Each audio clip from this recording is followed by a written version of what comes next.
Hey, Tim David here. Normally do a live stream. I had some technical issues. We are multitasking, so driving in the car, and we're here to learn about how anyone can be seen as an expert. You know, as a professional speaker, it's important that people listen to me, right? I think it's important for any aspiring speaker that people listen to them. Now, yesterday, you'll see, by the way, according to our goal, the number clicked up. Got a royalty check yesterday, so we're counting it. All right, the day yesterday, I had a friend pass away suddenly, and it was a hard day. And one of the things I noticed in terms of the grieving process was, yes, you grieve the loss of someone you love, but you also grieve the loss of someone you really respect.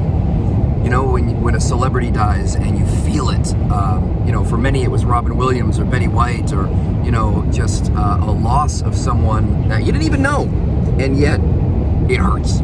So I got to thinking, like, why did I respect this person so much?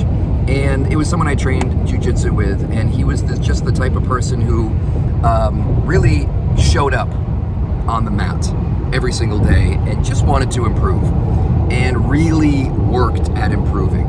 So here's my advice. I want to start looking through some of the ways that other people may have believed that you achieve expertise or authority.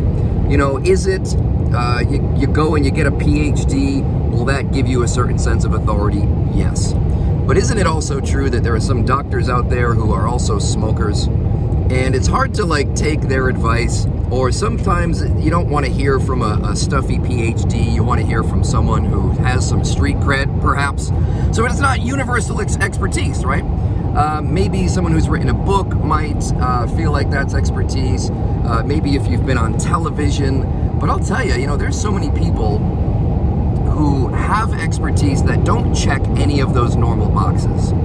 There are people who don't show up in a lab coat or a fancy suit, right? Maybe they have full sleeve tattoos and a beard down to their belly button or whatever else weird. None of those are weird, but you know, typically not seen as, like, buttoned up expert. But they still have that clout and expertise, and it doesn't come from a suit, is what I'm saying, right? Expertise and authority doesn't come from a piece of paper like a degree, or a bunch of pieces of paper strung together like a book. There is one thing I believe that is universal in all people who maintain authority. And it was revealed to me as I was grieving my friend, and as I was talking to my girlfriend. She's like saying things like, you know, this topic is so important. I've always felt like my voice has been stifled. I've always felt like why would anybody listen to me? I think is a question a lot of speakers get or ask themselves. And, you know, people may have torn you down. People may have said horrible things on the internet to you, which is what my girlfriend had experienced. And this is the key, right? This is the key. My friend showed up on the mat, not to impress anyone, but to improve. And I think the only person we need to convince that we're an expert is ourselves. Once we do that, right? Expertise is being able to help someone. That's what expertise is. Like, is there someone on this planet you can help with a certain area? Yeah, guess what? You're an expert to that person. You might not know everything there is to know. You might not have read 100 books on the topic, but if you know something that someone else doesn't know, and that piece of information can help them, then to that person at that time, you are an expert. And there are some people that will only listen to you because you have personal connection with them or what have you. So this intangible thing called expertise holds a lot of speakers back, and you click on videos like this, oh, I want to learn how to be seen as an expert. Well, guess what? You start by seeing yourself as an expert. Here's what you write down right now. I am the author of my own authority. I am the author of my authority. And if you go ahead and lean into that and believe that and focus on improving and not impressing, because it really isn't about trying to squeeze your way into a seat at the table. It really isn't about anything. I mean, my story, college dropout, little kids' birthday party magic shows for a living, never had a corporate job, and here I am, you know, today on my to-do list, I have a Zoom meeting with Zoom, right? So I'm like being sought out by these huge companies and paid tens of thousands of dollars to share expertise that no one else gave me, right?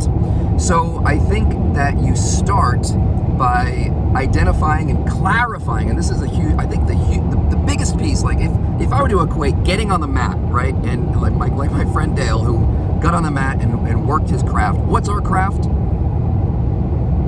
Knowing what our ideas are, clarifying them, right, crafting them, packaging them, not just describing them, but communicating them. And doing it in such a way where every time you communicate that idea, you change the room, right? You rock the stage. You blow up the podcast. Whatever it is. I mean, you can smell it when someone knows what they're talking about. Just know your shit. Believe in yourself. Speak that message. Don't stray to the left or to the right to try to impress anybody, right?